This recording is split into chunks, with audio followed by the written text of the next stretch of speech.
I don't think that any Muslim practices hatred toward anyone. We have businesses around the country that are patronized by whites, and we have many businesses here in Chicago, and our customers are white as well as our own kind. And a white person can go into any of these places of business, and he'll have to admit that he is treated with more respect, and he finds more dignity there than he will find among the so-called Negroes who profess to be teaching love for everyone. Twice you've referred to the Negroes, the so-called Negroes. You find some fault with this description, yes. I gather. Mr. Muhammad teaches us that Negro is a term that was applied to us during slavery by the slave master. And right today, it's a term that is used only to point out the descendant of slaves. It's never used for black people, period. Africans can come to this country. They aren't called Negroes. And if they are called Negroes, they resent it. So if Negro meant black, as we've been taught, it would be a term that would be applicable to or pliable to everyone. But he says that it is something that means a slave, or something it means something that has been left out of society, politically, economically, educationally, and otherwise. Malcolm X was a revolutionary voice in an era that was characterized by racial upheaval.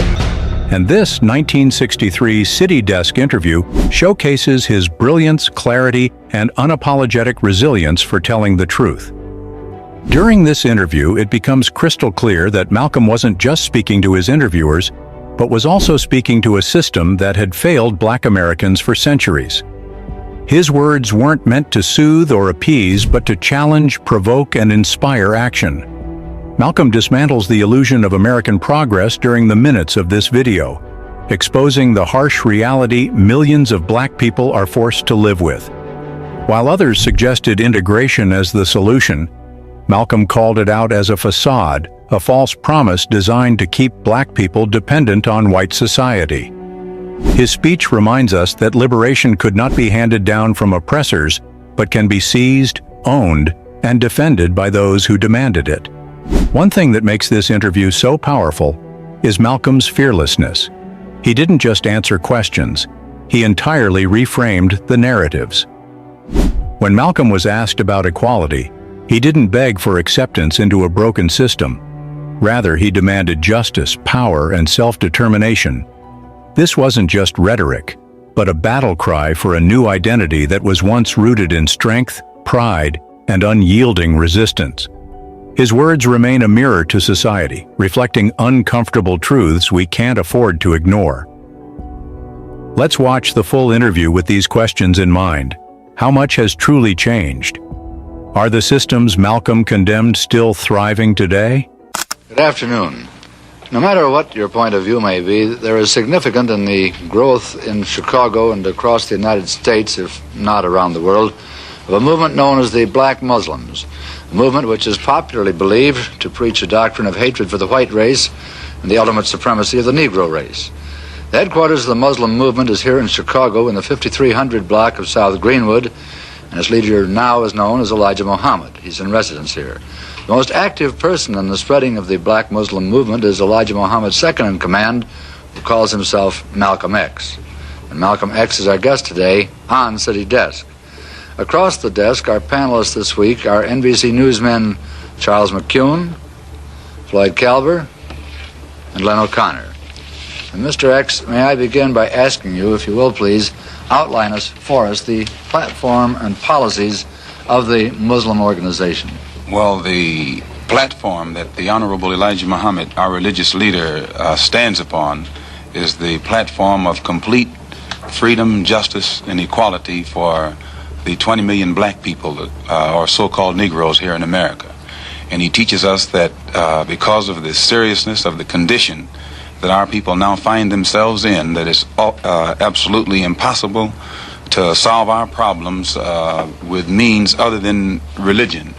And he teaches us that the religion of Islam is the only religion that will instill within our people the incentive to stand on our own feet. And instead of trying to force ourselves upon whites or force ourselves into the white society or blame the white man for our predicament and constantly beg him for what he has, he says that the only way that we can solve our problem is to unite together among ourselves, among our own kind, clean ourselves up, rid ourselves of the evils that we've become addicted to here in this society, and try and solve our problem ourselves.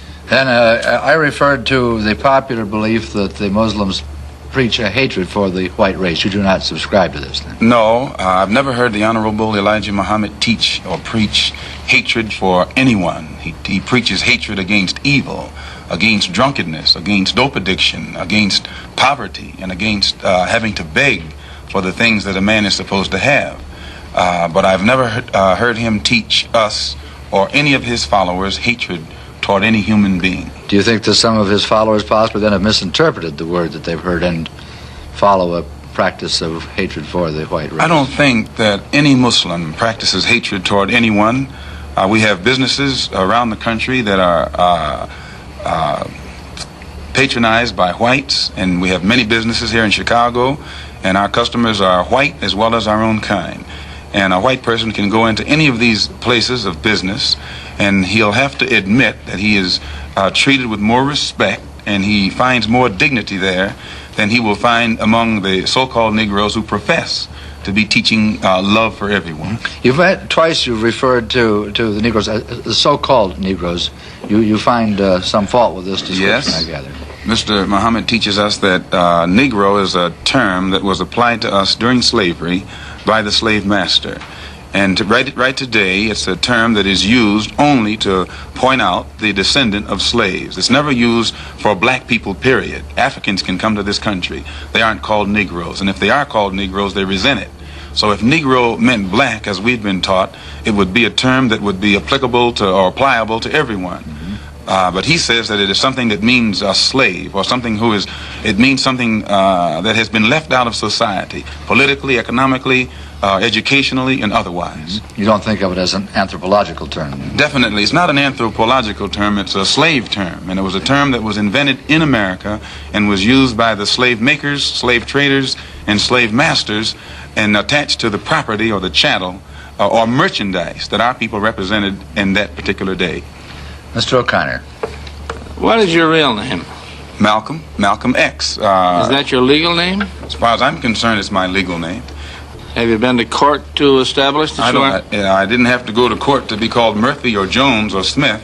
Excuse me for answering you this way. That's if all right. a Chinese person were to say his name was Patrick Murphy, you would look at him like he's insane, because Murphy is an Irish name, a European name, or the name that has a Caucasian or white background.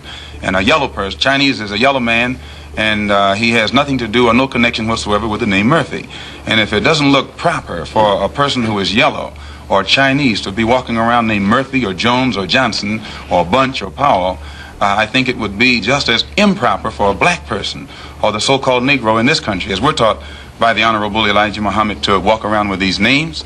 And therefore he teaches us that during slavery, the same slave master who owned us put his last name on us to denote that we were his property. So that when you see a Negro today who's named Johnson, if you go back in his history, you'll find that he was once his grandfather, or one of his forefathers was owned by a white man who was named Johnson. His name is Bunch. His grandfather was owned by a white man that was named Bunch. Would you mind telling me what your...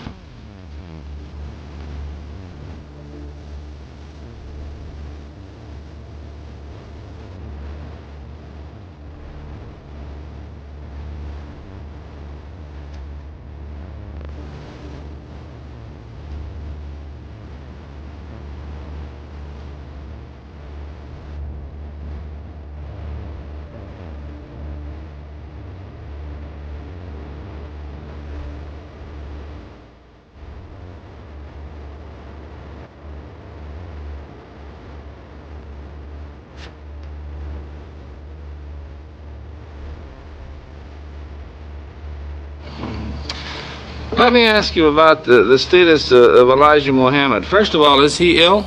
I spoke to him today. He is in better health than he has been. He's suffering from asthmatic bronchitis. Is that why he didn't attend your rally on last Tuesday? The only reason that he didn't attend was his ill condition, and the weather here, especially on that particular day, was of such nature that it would have been almost insane for him to come. Well, now, Did you hold that meeting last Tuesday because it coincided with the general election, the primary election? I think if you study the history of Mr. Muhammad's work and religious work in this country, we've had our convention on February the 26th every year for, I think, the past 33 years.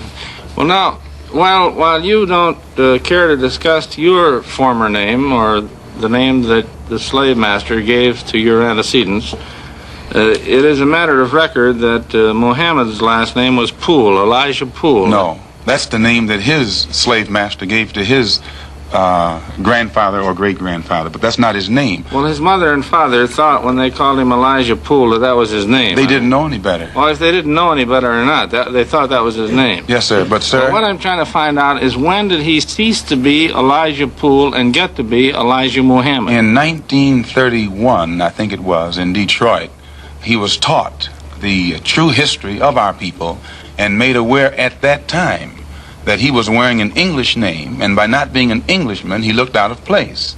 And his teacher gave him the name that he's wearing today, Muhammad, Elijah Muhammad. All right, now when did he become what he purports to be in your literature, the son of Allah?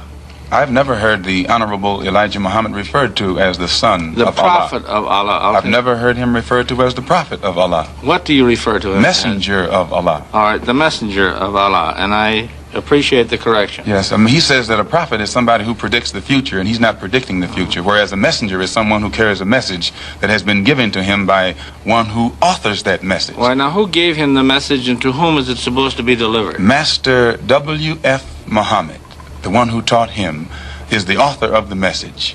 He gave it to the Honorable Elijah Muhammad, which makes him the messenger. And he's to deliver that message of truth and righteousness to the 20 million American so-called Negroes, which means he's to teach us the truth, which will awaken us, and then show us how to live a life of righteousness, which will automatically qualify us for recognition as human beings by all other righteous human beings here on this earth. Well, now, one other question. With reference to what Mr. Hurlbut asked you a little bit ago, you took a very moderate position of wanting independence without having any hatred for the whites. Do I understand that correctly? Hatred is not involved in it whatsoever. Well, I recall in a recent plane crash, 2 or 3 years ago, or less than that, a charter flight on Air France in which a group of people from Atlanta, Georgia were, as they say in the business, as they took off from Orly Field. And you were quoted at that time as expressing great gratification that this tragedy had occurred. Do you recall that? I recall it.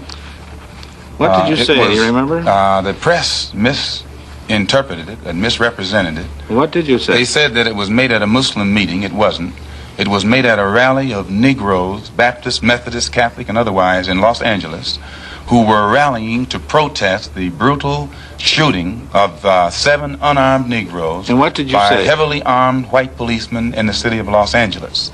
And because we are a people who have been taught by the Honorable Elijah Muhammad to never carry weapons of any kind, but to get on God's side and rely on God to fight our battles for us, at the time that these brothers were shot down so brutally, I pointed out at the funeral of the brother who died that God would step in and take a hand in giving us some form of justice for the brutal killing of our brother. And when the plane crashed in France, I pointed out to the crowd at this rally that this was an act of God showing his wrath or complete resentment over the brutal form of injustice that had been inflicted upon our poor unarmed brothers. Were you saying that, or do you believe that? At that time, Dr. Billy Graham was in a crusade in Chicago, and the press, your papers here in this city, quoted Billy Graham of also saying that plane crash was an act of God. And if you take time to check the newspapers, I think that you'll find that this is correct. But no one thought that Billy Graham was so wrong when he attributed the crash of this plane to his God. But when we say that it come from our God, then we're looked upon as being, outrageous. I know, but you took the position that this was a matter of satisfaction to you for an injustice done against you, and I think that that's a trifle severe. We did not think that it was a coincidence that 120 of the whites on this plane came from the state of Georgia, a state that has the worst record in the history of America for the mistreatment of black people in this country. Worse than Mississippi? They maybe are a little less. Mississippi is a little less hypocritical today than Georgia, but both of them are still practicing the same thing. Now the whites in Georgia bite Negroes with a smile, whereas they used to bite them with a growl. But they're still being bitten, and we don't think that it is any worse to be bitten with a smile than it is to be bitten with a growl. Mr. Calvert. While we're on the subject of Mississippi, what is your organization's position of what happened in Mississippi in the past 6 months? Such as what? Such as the James Meredith incident and the enrollment of him in the university. Well, the Honorable Elijah Muhammad wants justice for every one of the 20 million so-called Negroes, and to just take one Negro and stick him in college with the aid of 15,000 troops, and at a cost of $6,000, is a disgrace. It's a waste of taxpayers' money. It's a farce. It's hypocrisy. Because if it's right for one Negro to be forced into that university, then every Negro in the state of Mississippi who is qualified has the same right to go to that university. And if the government is not ready and willing to enforce the right of every Negro in the state of Mississippi, then, in my opinion, sir, it's only hypocrisy to pretend that they are for justice by pushing one Negro in and blowing it up all over the world to make it look like they're solving the problem, when millions of black people in that state are still going to segregated schools and getting an inferior education.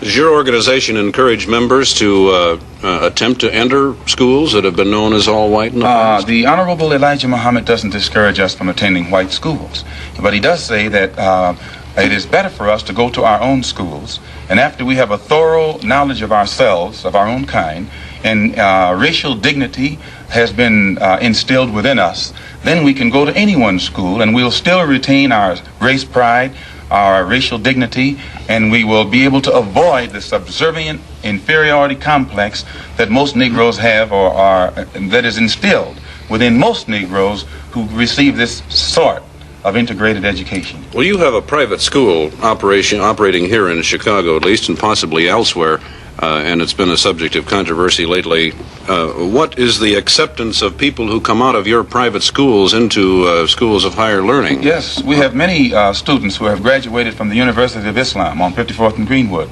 that are now attending other schools. In fact, just as an example, one of Mr. Muhammad's sons never attended any school in his life but the University of Islam. He later attended DePaul University. He also attended the University of Chicago, and at present he's attending Al-Azhar University in Cairo, one of the oldest Muslim schools in the world. And his daughter-in-law also, who went to school here, is attending the University of Cairo. And then we have other students who have graduated that are attending other colleges and universities in this country. And in our school, we never have any delinquency problems. We never have any dropouts. We never have any disrespect for authority or disrespect for parents. We don't have any kind of juvenile delinquency.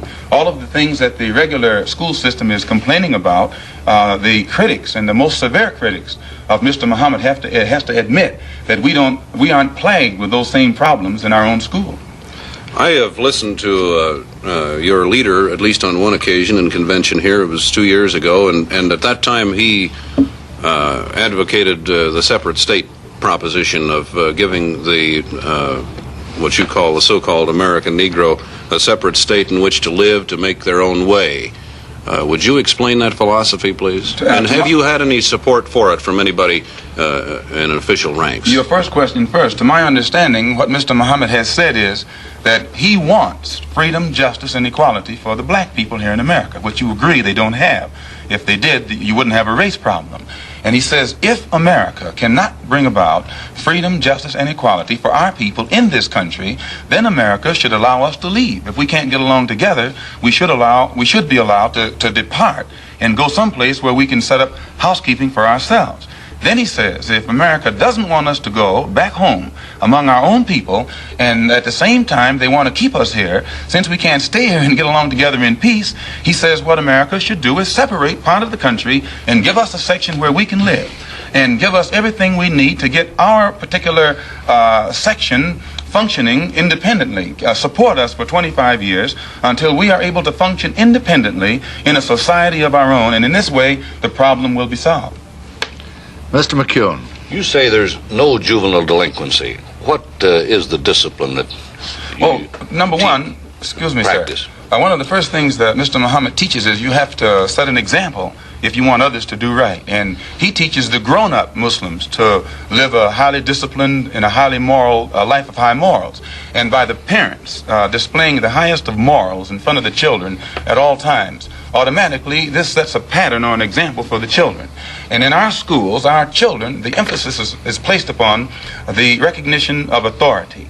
And by the children recognizing authority and respecting authority, it's easy for anyone who is in authority to teach the child and discipline the child and make the child aware of the importance of living a life in accord with the law even after he grows up.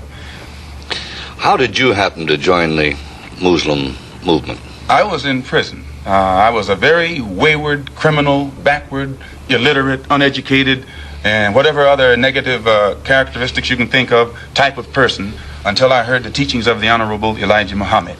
And because of the impact that it had upon me in giving me a desire to reform myself and rehabilitate myself for the first time in my life, and also being able to see the effect that it had upon others, this is what made me accept it. And plus, prior to hearing what he teaches, I had no interest whatsoever in anything serious or any kind of educational pursuits. And I noticed that after being exposed to the religious teachings of the Honorable Elijah Muhammad, immediately it instilled within me such a high degree of racial pride and racial dignity that I wanted to be somebody. And I realized that I couldn't be anybody by begging the white man for what he had, but that I had to get out here and try and do something for myself or make something out of myself. What has been the growth of the Muslim movement? There are conflicting reports as to how many Muslims there are in the United States. Can you tell us? Well, most critics say that the dissatisfied follow Muhammad, that the unemployed and the oppressed follow Muhammad.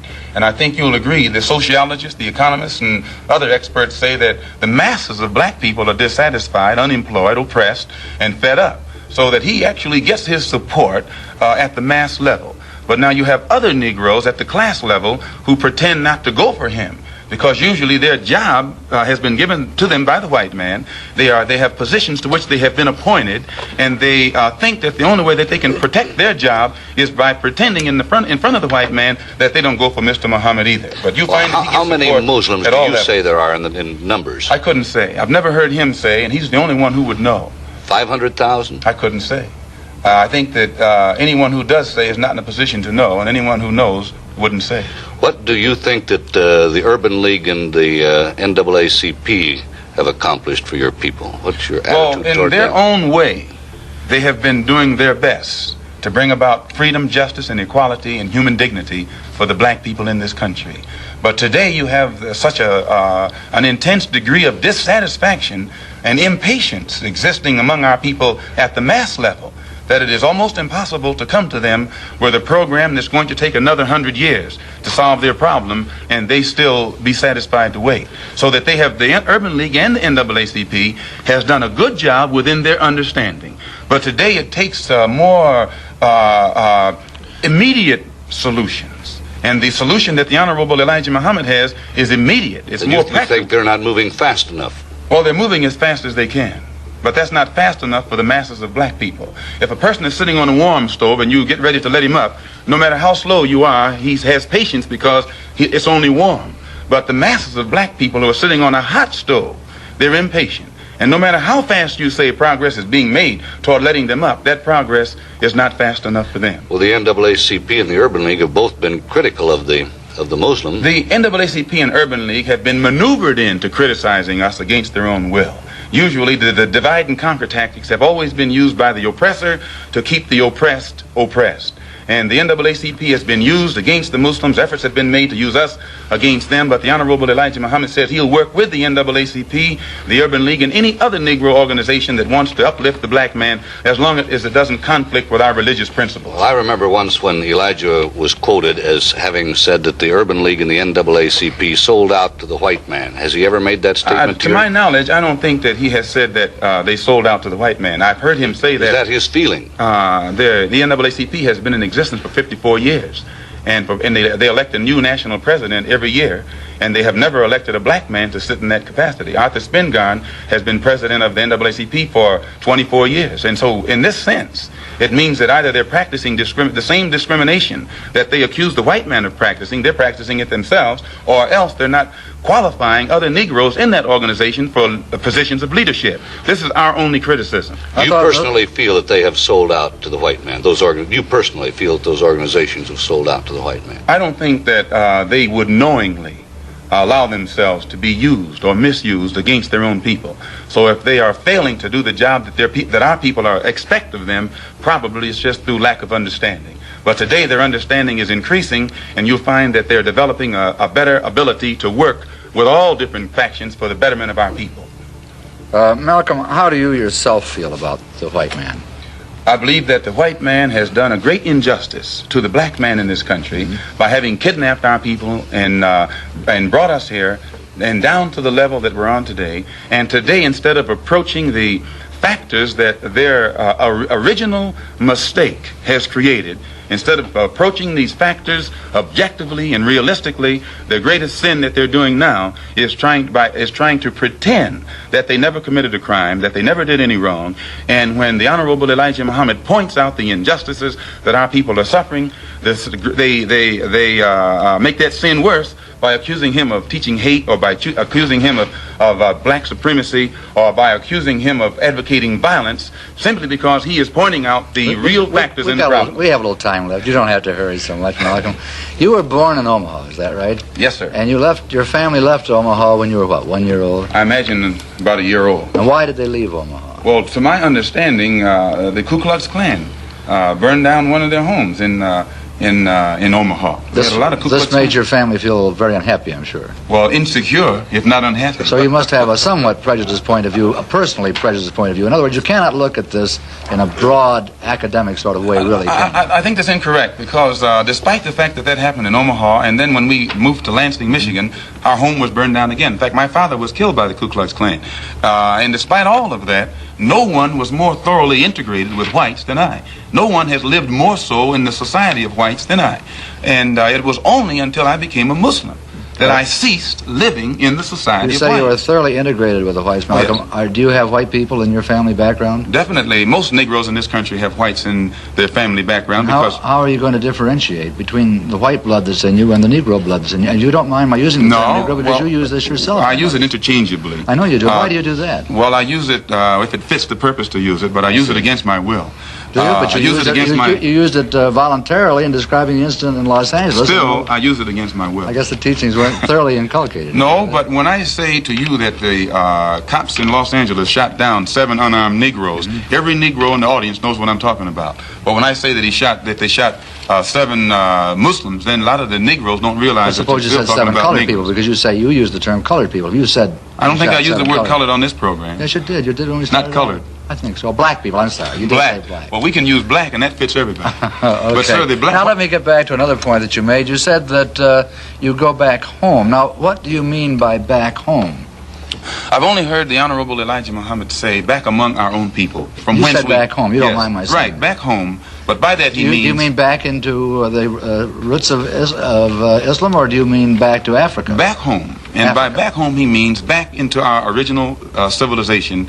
And if you study history, the Islamic culture existed in West Africa, But your Central family Africa. didn't come from an Islamic background originally, did it? I mean, you came from the proud tribes of Africa, which is I think you'll find, sir, that one of the Islamic culture, I agree, there is existed widely in Africa, Central Africa, West Africa. I agree. I've met many people in there. Mr. O'Connor. With regard to that tragedy out there in Los Angeles, I myself refer to it, when it happened, as the tragic police action, so I am not totally biased. Thank you, sir. Coming from Muhammad Speaks, which is the publication of your cult or your religion, Elijah Muhammad referred to the policemen out there, the white policemen, as devils. He said, "There is no justice here for us black people. There is no future for us nor our children in civilized America." Doesn't that imply that you're going to get out, or that's his wish that you get out? If he referred to those policemen out there as devils, who had who were heavily armed and knew that the Negroes whom they were shooting down in cold blood were not heavily armed, I don't think that those policemen themselves would deny that they're devils, nor would any Negro who witnessed such a deed deny that they are devils. Well, about the other part of it, there's no justice here for us black people. There's no future for us nor our children in civilized America. And I didn't make that up. He said it in his own And he's correct publication. in what he says, sir. Well, what does it mean? Does it mean you're going to get out, or It what? means the same thing that Attorney General Robert Kennedy means when he says that the number one domestic problem in America is the race problem, that it is almost impossible to solve it. It's almost impossible to give justice to Negroes. One brief thing further. I read also in Muhammad Speaks a quotation that Elijah Muhammad is the only person on earth who was on personal speaking terms with God. Do you believe that? Definitely. You do? Definitely. We're going to have to leave it at that. And Malcolm, I'm sure he's done a good job in rehabilitating you. It was a pleasure to have you on City Desk. I'm in Chicago for the next 3 weeks at the local mosque at 54th and Greenwood for a special lecture series. As the interview begins, Malcolm X doesn't waste a second setting the record straight. The first question barely lands before Malcolm delivers a searing response about the harsh reality of racial oppression in America. He rejects the so-called American dream for black people, calling it what it truly is, a nightmare shaped by systemic racism and inequality. This interview wasn't just a conversation, it was a masterclass in speaking truth to power. We must pause and truly absorb the gravity of Malcolm X's words. Malcolm didn't mince words or sidestep uncomfortable realities. Instead, he confronted them with a difficult reality, challenging both his interviewers and the viewing audience to reckon with America's entrenched racial injustices. Throughout the interview, Malcolm dismantles myths about equality, integration, and progress in a manner that is as relevant today as it was in 1963. Early on, he clarifies that the plight of black Americans isn't an isolated issue, but a systemic issue that is eaten deep. When asked questions about the Nation of Islam's philosophy, Malcolm responds with unrelenting transparency, "We don't teach hate, we teach reality." He highlights that the hatred many perceive in his words is, in fact, a reflection of the hatred in the American system itself. Malcolm's critique of integration stands out as an unforgettable moment. While many civil rights leaders of his time championed integration as the ultimate goal, Malcolm saw it as a trap, a gateway to keep black people subjugated within the white-dominated society. He didn't shy away from calling it what it was, a strategy to pacify black Americans, keeping them dependent on those who had historically oppressed them. His words resonate deeply. Why integrate into a burning house? What we need is a house of our own, built on a foundation of justice and equality. The interview became tense when Malcolm addressed white liberals. He didn't hold back, accusing them of hypocrisy. "You can't claim to support civil rights while benefiting from the same system that oppresses us," he stated. His argument is piercing, forcing even well-meaning allies to examine their complicity. Malcolm's ability to flip the script is remarkable. He takes the interviewer's questions and converts them to statements that expose the contradictions of American democracy. One of the most striking moments is when Malcolm discusses self-defense. He doesn't advocate violence, as his critics often claimed. Instead, he champions the right to protect oneself against aggression. "If a man attacks you, you have the right to defend yourself," he said. This wasn't just a philosophy, but a revolutionary rejection of the expectation that black Americans should endure abuse without resistance. His words challenge the narrative of passive victimhood, replacing it with words of empowerment. At a time during the interview progresses, Malcolm's focus shifts to the economic exploitation of black communities. He points out that integration often meant opening black neighborhoods to white businesses, draining wealth from those communities without giving anything in return. "We are the only group who subsidize our oppressors," he says. "If we control our economy, we control our destiny." The brilliance of Malcolm X is shown in what he says and how he says it. Even when the interviewers try to corner him, Malcolm remains steadfast. He doesn't merely respond to questions, but reframes the narrative to educate and highlight the deeper issues at play. His command of history, politics, and human psychology is on full display, making it impossible for the interviewers to dismiss his points as mere rhetoric. This interview shows Malcolm's unyielding hope for the future. Despite his criticism of America's racial system, he doesn't believe that the hope for a positive change is dead. He envisions a world where black people are free, not because they've been granted freedom by others, but because they've claimed it for themselves. Freedom is not something you ask for, he states. It's something you take. This message of empowerment is as inspiring today as it was then. When asked about integration, Malcolm's stance remained solid without a doubt. He courageously said that black Americans have been misled into believing that equality can be achieved through assimilation into white society. Instead, he insists that true liberation lies in independence, in building a self-sufficient black community free from exploitation and control. His words cut deep. "Why should we beg for a place at a table that's already poisoned?" he asked rhetorically. From this interview, one can't help but marvel at Malcolm's foresight and hope for the future. Many of the issues he addressed can still be seen today, like police brutality, as in the case of George Floyd, economic inequality, and systemic racism. His words were a warning and a guide that reminds us that the fight for justice is not over yet. He challenges us to examine the society we live in and also our role within it. Are we complicit in maintaining injustice, or are we actively working to dismantle it? It's here that the tension rises. Malcolm challenges not just the interviewers, but the audience watching at home. He questions the sincerity of white allies, calling out their empty gestures and lack of real action. If you're truly for justice, he says, why do you remain silent when injustice happens on your doorstep? Malcolm's approach was very controversial, even among his contemporaries. Some criticized his rejection of integration, while others were uncomfortable with his emphasis on self-defense. But what Malcolm offered was an alternative perspective, one rooted in the reality of black experiences in America. He wasn't interested in appeasing white audiences or adhering to societal norms. He was interested in truth, no matter how uncomfortable it might be. In this moment, Malcolm is more than a leader. He's a mirror that exposes the hypocrisy of a nation that claims freedom while denying it to millions. His clarity and precision do not leave room for misunderstanding or confusion. You can see the interviewers squirm under the weight of his logic, yet Malcolm remains composed, relentless, and unapologetic. It's crucial to place Malcolm X in the context of his time as we reflect on this interview. The early 1960s were marked by widespread racial violence, segregation, and economic disparity. Black Americans were fighting not just for civil rights, but for their very survival. Malcolm's message was a response to that reality. It was a call for a new way of thinking, one that prioritized black empowerment over white acceptance.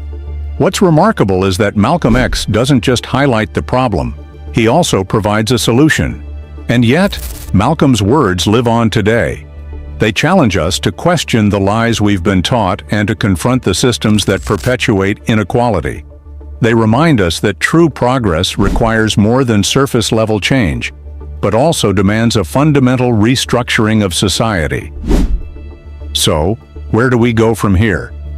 Malcolm X left us with a roadmap, but it's up to us to follow it. But it's not enough to admire his words. We must act on them.